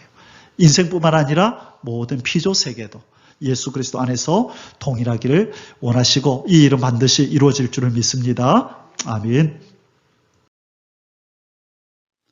이에 대해서 분명히 말씀하고 있는 성경 구절이 어디인가요? 바로 골로새서 1장 16절에서 17절입니다. 만물이 다 그로 말미암고 그를 위하여 창조되었다라고 말씀하시는 구절이 골로새서 1장 16절 17절. 우리 다 같이 한번 읽어볼까요? 만물이 그에게서 창조되되 하늘과 땅에서 보이는 것들과 보이지 않는 것들과 혹은 왕권들이나 주권들이나 통치자들이나 권세들이나 만물이 다 그로 말미암고 그를 위하여 창조되었고 또한 그가 만물보다 먼저 계시고 만물이 그 안에 함께 섰느니라. 만물이 그 안에 함께 서 있대요. 다 그러면 다 통일이 돼야 되죠. 그분 때문에 그분을 위하여 존재하고 있는 피조물이 지금 이 지구 땅에 함께 있는데 그럼 당연히 그분 주인이신 그분에게 순종하고 복종하는 게 당연하잖아요. 그런데 실상은 그렇지 못하다는 것이죠. 그래서 하나님이 일하시는 거예요. 그래서 하나님이 경영하시고 계획을 세우신 거예요. 반드시 내가 원래대로 처음처럼 내 아들 안에서 하늘에 있는 것들과 땅에 있는 것들 그리고 보이는 것들과 보이지 않는 것들을 반드시 내 아들 예수의 이름에 순종하고 복종하도록 만들고야 말리라. 그 내용이 골로새서 1장 16절 17절에 이렇게 기록이 되어 있는 것입니다. 반드시 이대로 이루어질 것을 믿습니다. 아멘. 자, 예수 그리스도를 통하여, 예수 그리스도를 위하여 이 만물과 인생이 존재하고 있다는 것, 그리고 이 모든 만물이 말씀이신 예수 그리스도에 의해서 유지되고 보존되고 있다는 말씀이 바로 히브리서 1장 2절에서 3절 말씀에 이렇게 기록되어 있습니다. 이 모든 날 마지막에는 아들을 통하여 우리에게 말씀하셨으니 이 아들을 만유의 상속자로 세우시고 또 그로 말미암아 모든 세계를 지으셨느니라. 자, 여기에 나오죠. 그분 예수 그리스도로 말미암아 모든 세계를 지으셨다라고 히브리서 1장 2절에서. 그리고 3절에서 뭐라 그래요? 이 예수님은 하나님의 영광의 광채시요 그 본체의 형상이시라. 그의 능력의 말씀으로, 그분이 누구죠? 예수 그리스도의 능력의 말씀으로 만물을 붙드시며 죄를 정결하게 하시는 일을 하시고 높은 곳에 계신 지극히 크신 이의 우편에 앉으셨느니라. 자, 이분이 만물을 붙들고 계시고 죄를 정결하게 하시는 일을 하셨다는 것, 십자가의 죽음과 부활을 의미하죠. 그리고 승천하셔서 높은 곳에 계신 하나님 우편에 앉아 계시느니라. 성경은 여기저기에서 예수 그리스도가 만물의 근원임을 이렇게 말씀하고 있는 것입니다. 그래서 이분은 만물의 머리이시고 모든 피조물의 영광을 받으시는 창조주가 되시는 줄 믿습니다. 우리는 이분을 왕으로, 주인으로, 구세주로 그렇게 잘 모셔야 될 줄 믿습니다. 아멘. 자, 여기 나와 있는 이 사진이 바로 하나님께서 궁극적으로 원하시는 세상의 모습입니다. 세상의 조감도 이렇게 되기를 원한다는 거죠. 자, 밑에 있는 이 사진의 이 그림이 뭘까요? 이 물건이 뭡니까? 요거 자석이죠. 이 까만 거는 무엇입니까? 쇳가루들이죠. 그래서 이 자석을 우리는 예수 그리스도다, 예수 그리스도라고 우리는 말할 수 있고, 이 쇳가루들은 뭘까요? 이 모든 피조물들, 쇳가루들은 모든 피조물들이다. 우리 그렇게 말할 수 있어요. 그래서 모든 피조물들이 누구를 중심해서 하나로 딱 붙어 있어요? 예수 그리스도를 통하여 붙어 있는 것이에요. 그래서 자석에 바로 예수 그리스도, 자석인 예수 그리스도의 모든 쇠붙이들이, 모든 피조물들, 하늘에 있는 것, 땅에 있는 것, 땅 아래에 있는 인생이든 자연 만물이든 모든 것이 예수 그리스도에게 달라붙어 있는 것, 이것이 바로 그리스도 안에서 통일된다는 뜻이에요. 그래서 우리는 예수 그리스도 안에서 한 지체이고 머리이신 예수 그리스도의 지령을 따라 통일되게 행동하는 것, 이것이 하늘과 땅이 통일될 때의 모습인 것입니다. 자, 이제 두 번째로 우리가 묵상을 살펴볼 내용은 뭐냐면, 두 번째로 만물을 예수 그리스도 안에서 통일되게 하시겠다는 말씀의 의미가 무엇일까? 우리 지금까지 쭉 말씀을 나눠왔지만 특별히 통일되게 하시겠다는 이 말씀의 진정한 의미가 무엇인가 좀 깊이 한번 살펴보겠습니다. 이 세상이 예수 그리스도 안에서 통일되지 않았다는 것을 일단은 반증해요. 하나님이 내가 반드시 하늘에 있는 것이나 땅에 있는 것을 그리스도 안에서 통일할 것이다 라고 말씀한다는 것은 아직 만물이 통일 됐다 안 됐다? 안 됐다라는 것을 말씀한다는 거예요. 히브리서 2장 8절에 만물을 그 발 아래에 복종하게 하셨느니라 하였으니 만물로 그에게 복종하게 하셨은즉 복종하지 않은 것이 하나도 없어야 하겠으나 지금 우리가 만물이 아직 그에게 복종하고 있는 것을 아직 보지 못하고 있다는 거예요. 여러분, 이것이 바로 하늘의 눈이에요. 이 말씀을 통하여 우리는 자연을 바라보고 인생을 바라봐야 돼요. 인생들의 관심사가 온통 어디 있어요? 땅의 것에. 그죠? 이번에 그 선거를 하면서도 그 지위를 차지하려고 국회의원이 되고 구청장이 되고 거기에 온통 인간들의 관심사는 이 땅에 속한 것에 있는데 하나님의 관심사는 그게 아니라 어서 속히 하늘에 있는 것, 땅에 있는 것이 예수님 안에 통일되게 한다는 거예요. 거기에 관심이 있는데 하늘에 속한 우리도 바로 하나님처럼, 예수님처럼 땅의 사람과 같지 않게 우리는 바로 하나님의 소원에 관심을 가져야 되는데 지금 어느 상태인가를 알기 위해서는 이런 말씀들을 통하여 말씀의 안경을 끼고 세상이 아직 그리스도 안에서 통일되지 않았구나. 여러분, 이런 마음을 가지고 어서 속히 이 날이 오게 하소서 기도하는 거 있죠. 누구는 아시나요? 하나님이 아세요. 내 백성의 마음에 이 기도가 있구나. 여러분, 이 기도를 하는 것과 안 하는 것은 하나님께 엄청난 차이가 있어요. 이것이 바로 성숙도를 나타내는 기준이에요. 무엇을 묵상하는가, 무엇을 바라는가. 그래서 하나님이 보실 때 내 아들에게 모든 것이 복종해야 되는데 아직 복종하지 않은 것을 하나님이 보시면서 안타까워하고 있다는 거예요. 우리도 이 안타까움을 가지고 이 세상과 만물과 인생을 바라봐야 될 줄 믿습니다. 아멘. 자, 처음에 하나님께서 6일 동안의 천지를 창조하셨을 때에 그 모든 피조물과 인생은 누구 안에서 통일된 모습입니까? 창조주이신 예수 그리스도 안에서 통일된 모습이죠. 그러나 죄로 말미암아 단절이 나타난 거예요. 분리가 일어난 거예요. 그래서 하나님이 다시 통일한다는 말씀은 다른 말로 우리는 어떻게 이해할 수 있냐면 저주받은 인생과 만물을 재창조함으로 통일하신다. 뭐 함으로? 재창조함으로. 그래서 제가 아까 말씀드렸잖아요. 주일날 안식은 뭐를 기념하고 감사하는 날이라고요? 재창조를. 구원은 재창조예요. 자, 예수님이 2000년 전에 오셔서 인생과 만물을 재창조의 사역을 마쳤어요. 대수술을 마쳤다. 제가 그렇게 표현을 했죠. 인생과 만물에 대수술을 가하셔서 저주받았던 인생과 만물이 수술되었다는 거예요. 그러면 수술이 끝나면 바로 퇴원하나요? 아니죠. 이제는 무슨 기간이 필요해요? 회복기가 필요하죠. 그죠? 그처럼 의사가 우리 아들 어떻게 됐어요? 걱정하지 마세요. 수술 잘 되었습니다. 그럼 퇴원 수술 하나요? 아니죠. 이제 좀 기다리세요.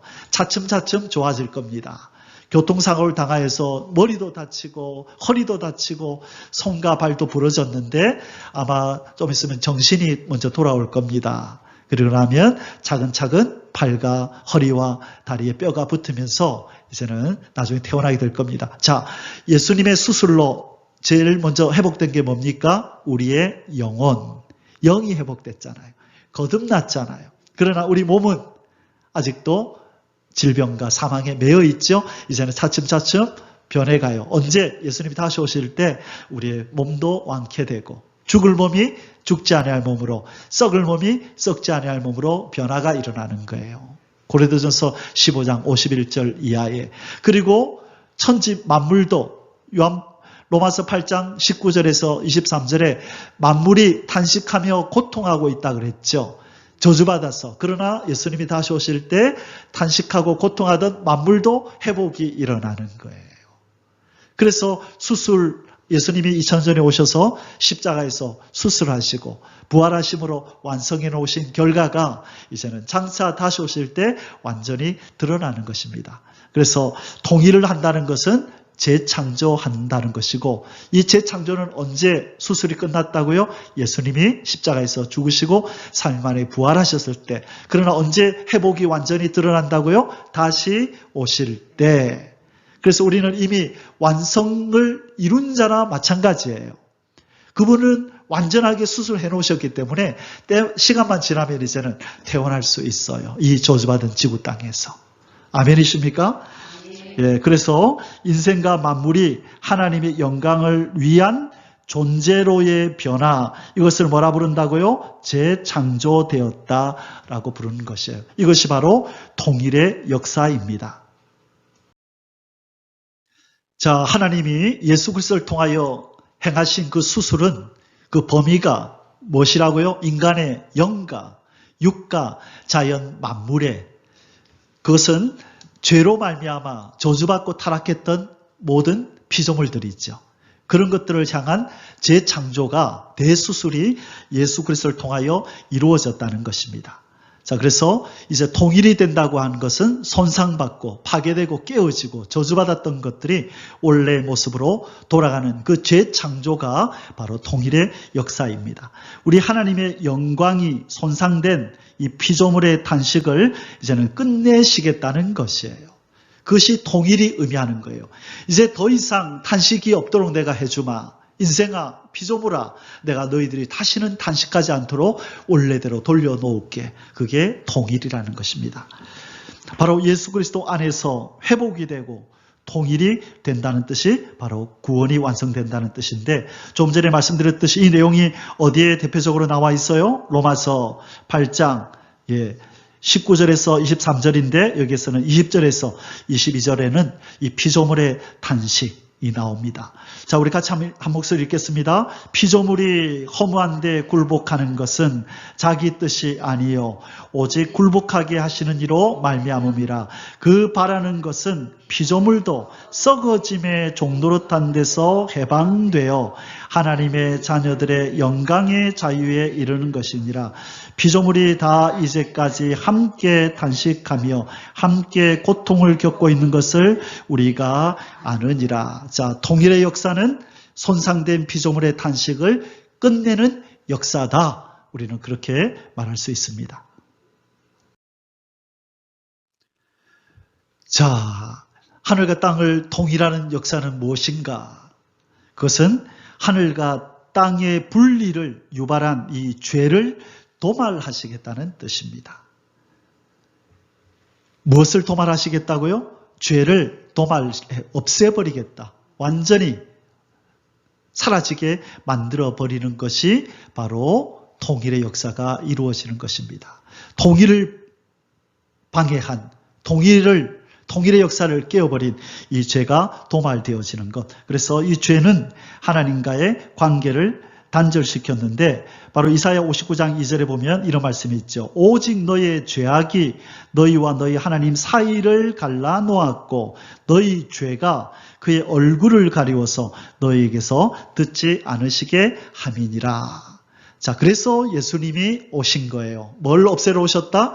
죄를 도말하러 오셨다.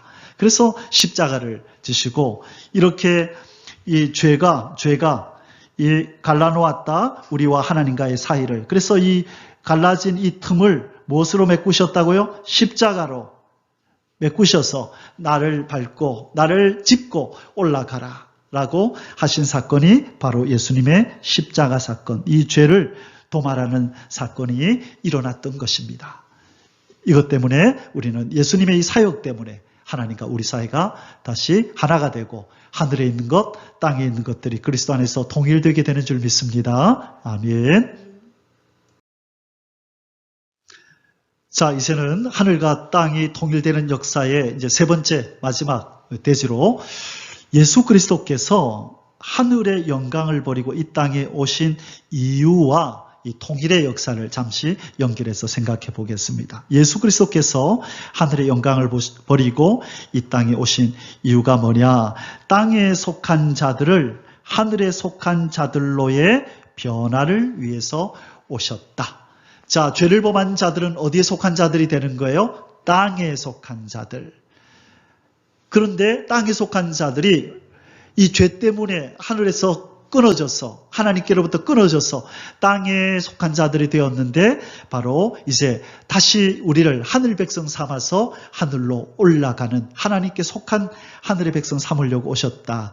이것 때문에 예수님이 하늘 영광 버리고 오셨다는 거예요. 로마서 8장 23절에 예수께서 이르시되 너희는 어디에서 났고 아래에서 땅에서 났고 나는 위에서 하늘에서 났으며 너희는 이 세상에 속하였고 나는 이 세상에 속하지 아니하였느니라. 이 말씀이에요.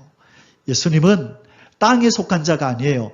땅에 속한 자는 누구의 후손이 땅에 속한 자죠? 첫째 아담의 후손은 땅에 속한 자, 죄에 속한 자, 사망에 속한 자, 율법 아래 있는 자죠. 그러나 예수님은 땅에 속한 아담의 후손으로 오지 않았어요. 성령으로 잉태하사, 그렇죠? 죄인의 그 원죄를 가지고 오신 분이 아니라는 거죠. 지금 예수님이 그 얘기를 하시는 거예요. 그래서 하늘의 영광을 버리고 이 땅에 오신 이유는 땅에 속한 자들로 하늘에 속한 자들로의 변화를 위해서 오셨다. 우리는 이것을 이렇게 정리할 수 있겠습니다.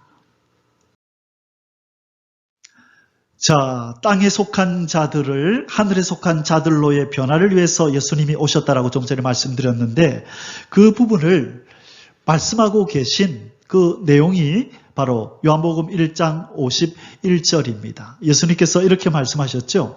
또 이르시되 진실로 진실로 너에게 이르노니 하늘이 열리고, 자, 하늘이 열렸대요. 원래는 닫혀 있었어요. 죄인된 인간과 하늘은, 죄인된 인간들을 향하여 하늘은 닫혀 있는 거예요. 아무나 올라갈 수 없어요. 막혔다는 거예요. 단절됐다는 거예요. 그런데 하나님의 사자들이 인자 위에 오르락 내리락 하는 것을 보리라. 자, 무엇을 지금 말하고 있나요? 십자가.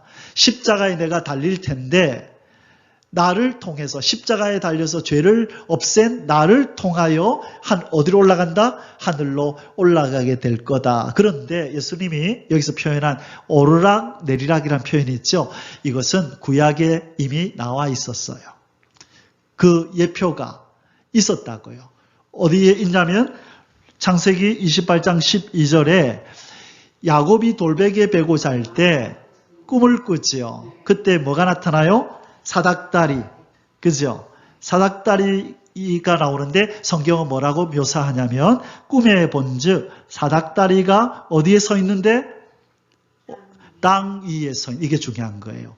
사닥다리가 땅 위에 서 있는데 그 꼭대기가 어디에 닿았고? 하늘에 닿았다. 자, 사닥다리가 땅에 섰는데 꼭대기가 하늘까지 닿았대요. 또 본즉 하나님의 사자들이 그 위에서 오르락 내리락 하고, 자, 오르락 내리락 있죠? 이게 똑같은 표현이에요.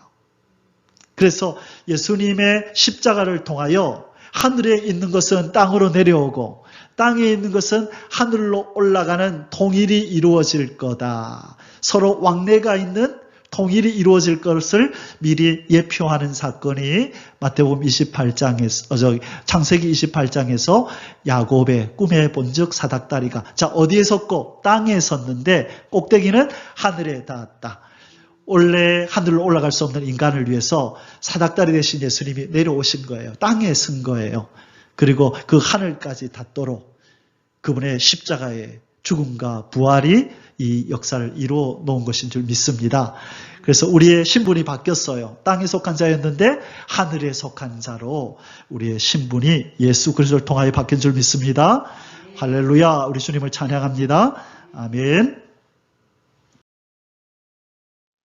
자, 우리 계속해서 예수님께서 왜 하늘의 영광을 버리고 이 땅에 오셨는가? 조금 전에는 땅에 속한 자들로 하늘에 속한 자로의 변화를 이루게 하시려고 오셨다 그랬는데, 이번에는 하늘의 기업을 잃어버리고 가난하여진 자들, 바로 인간들을 위해서 부요하게, 가난한 자를 부요하게 만들려고 오셨다는 거예요. 무슨 자들을? 가난하여진 자를 부요하게 만들려고 부요하신 예수님이 이 땅으로 가난한 자로 내려오신 거예요. 대신에 가난해진 우리를 부요한 자로 하늘로 올리려고. 그분이 가난하게 되심으로 우리가 부요하게 되셨다는 말씀이 고린도후서 8장 9절에 있어요. 우리 한 목소리 같이 읽겠습니다. 우리 주 예수 그리스도의 은혜를 너희가 알거니와 부요하신 이로써 너희를 위하여 가난하게 되심은 그의 가난함으로 말미암아 너희를 부요하게 하려 하심이라. 아멘. 자, 원래 우리는 하나님께 속해서 하나님의 모든 것이 우리의 것이었죠. 그걸 하늘 기업이라고 하는 거예요. 나의 영원하신 기업, 생명보다 귀하다. 하나님께 속한 자로서 하나님 이것이 우리의 것이고 우리가 하나님의 것이었는데 죄로 말미암아 단절됨으로 하늘의 것과는 상관없는 고아와 같이 버림받은 자와 같이 하늘의 창고에서 이제는 갖다 쓸 수 없는 마귀의 종이 되어버렸던 거죠. 가난해진 거예요, 우리 인생이. 그래서 예수님이 이 땅에 오신 이유는 가난해진 우리를 다시 하늘 백성, 하나님께 속한 자, 하나님의 자녀 만들어서 부요하신 하나님으로부터, 하나님의 창고로부터 마음껏 기도로 끌어다 쓸 수 있는 하늘에 속한 자, 하늘의 기업을 회복해 주시러 오신 줄 믿습니다. 그래서 우리가 예수님이 이 땅에 왜 오셨습니까? 말할 때 우리는 너무나 단순하게 십자가에서 피 흘려 죽어서 날 구원하러 오셨어요. 우리 그렇게만 자꾸 얘기를 하는데 예수님의 이 사역은 너무나 다방면으로, 다각적으로 여러 가지로 표현할 수 있어요. 그래서 이것을 많이 알면 알수록 우리는 예수님을 깊이 아는 거예요. 우리의 사닥다리로 오셨고, 우리를 부유하게 하기 위해서 오셨고, 우리의 죄를 씻게 하기 위해서 오셨고, 그렇죠? 여러 가지로 예수님의 사역을 묵상해야 주님을 아는 지식이 더 깊어지는 줄 믿습니다. 우리의 가난해진 우리를 부유하게 하기 위하여 이 땅에 가난한 자로 오신 예수님을 찬양합니다. 할렐루야. 아멘.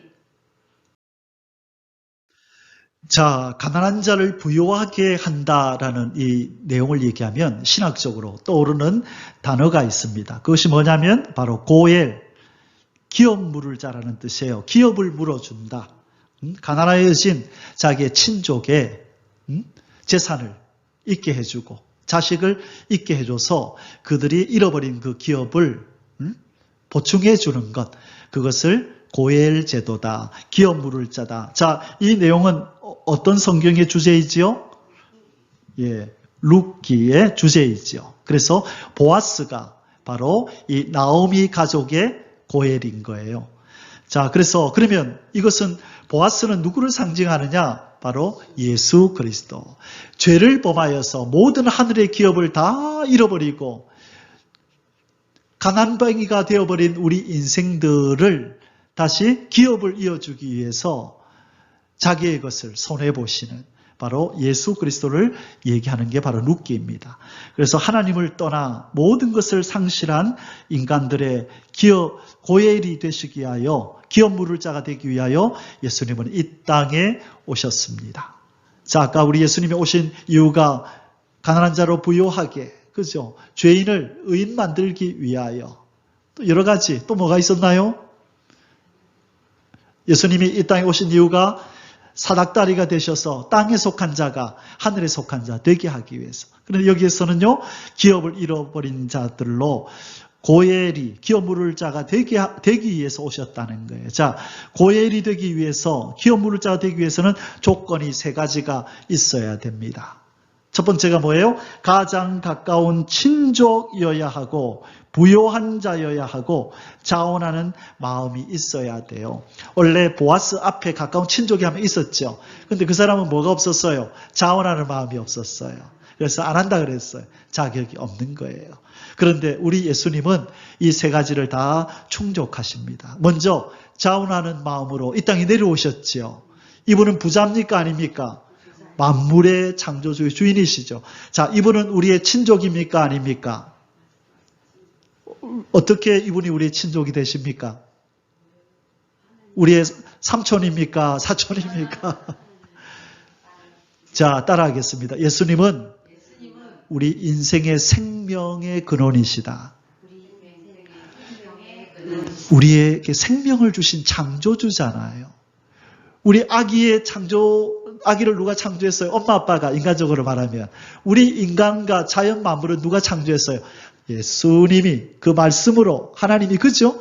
그러니까 예수님은 우리 인간의 고엘일 뿐만 아니라 동물과 식물과 보이는 것들과 보이지 않는 모든 생명체들의 고엘인 거예요. 이분만이 인간과 동물과 자연과 보이는 것과 보이지 않는 것들을 그들에게 기업을 다시 물어줄 수 있는 유일한 고엘, 예수 그리스도. 아멘. 예, 그래서 바로 예수님을 우리의 고엘이다, 기업 물을 자라고 말씀하는 거예요. 가장 가까운 친족, 생명을 주신 생명의 근원, 창조주요, 부유하신 분, 온 만물의 창조주, 금도 은도 내 것이다 말씀하시는 그분, 그리고 자기의 몸을, 하늘의 영광을 버리고 인간의 몸을 입고 이 땅에 오셔서 십자가에서 살찌고 피 흘려 죽기까지 자원하는 심정으로, 우리 사랑하는 마음으로 오신 예수 그리스도만이 찬송과 경배와 사랑을 받으시기 합당하신 분입니다.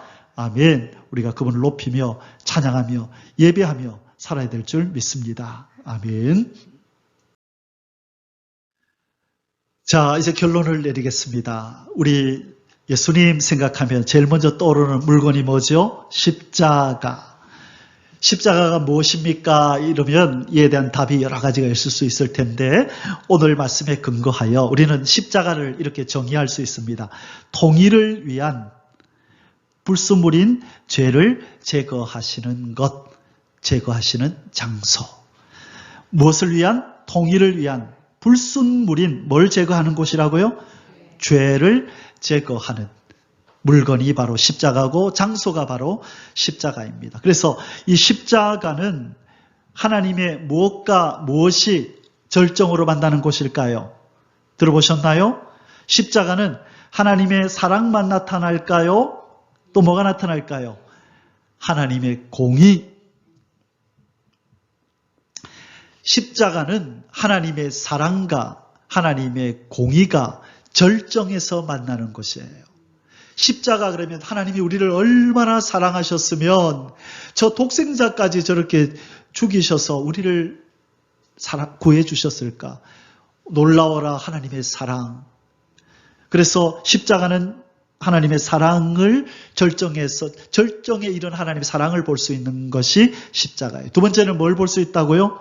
공의. 얼마나 죄를 미워하셨으면 독생자 아들까지도 저렇게 처참하게 죽이실까? 하나님은 공의로운 재판장이시구나.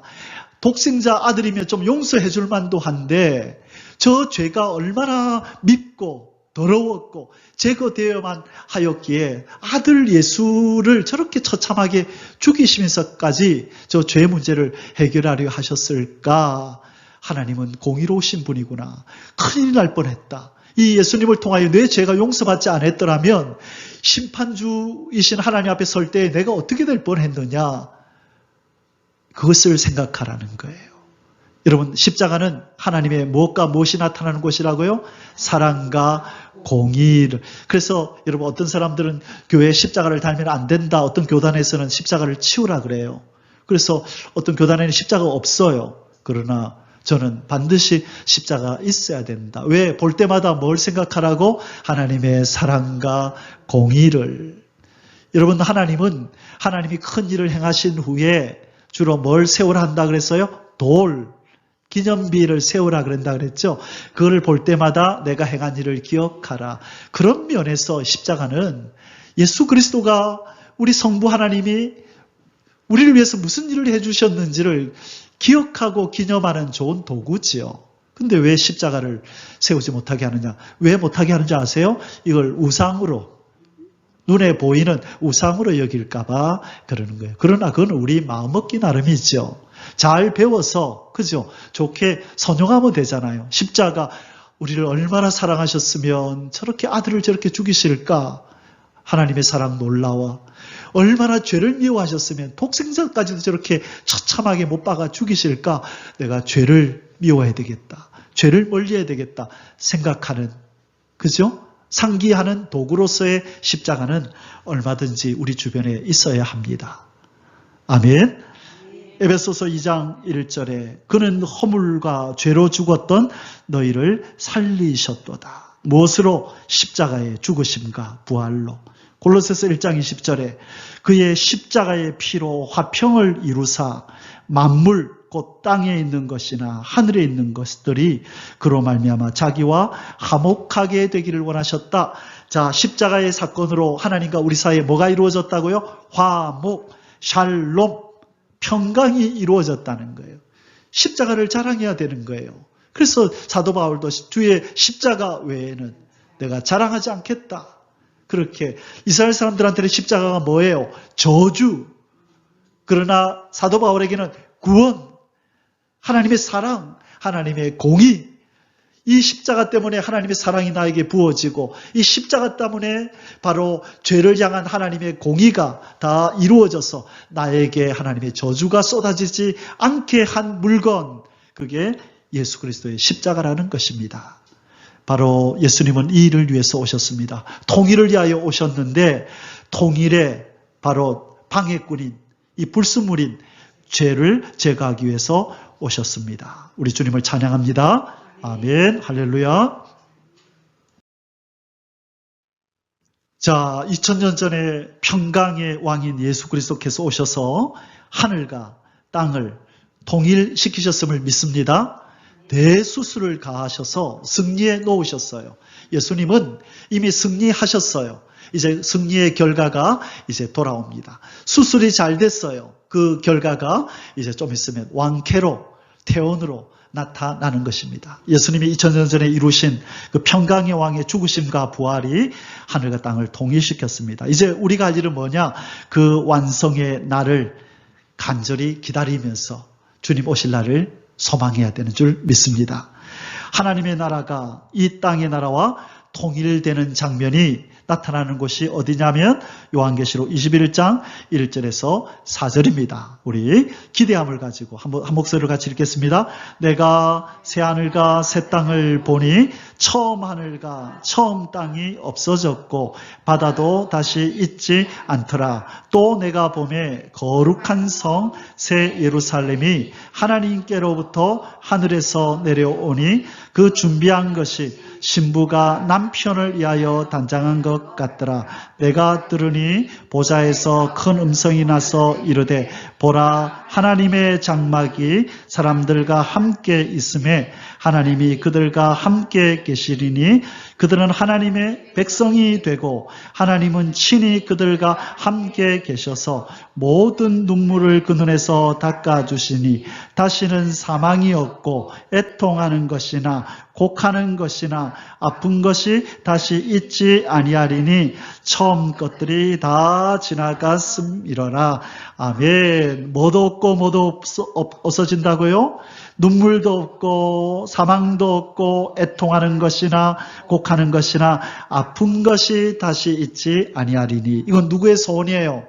우리 인간의 소원이고 더 나아가서 하나님, 우리 인간과 만물을 창조하신 하나님의 소원이 이루어지는 그 날이 이제 곧 다가온다는 것입니다. 그래서 이 일에 동참하는 우리 성도들은 이 날 하늘과 땅이 통일될 이 한 날을 간절히 사모하며 살아야 될 줄 믿습니다. 이 역사에 동참하는 저와 여러분이 되시기를 우리 주 예수 그리스도의 이름으로 축복합니다. 아멘. יברכך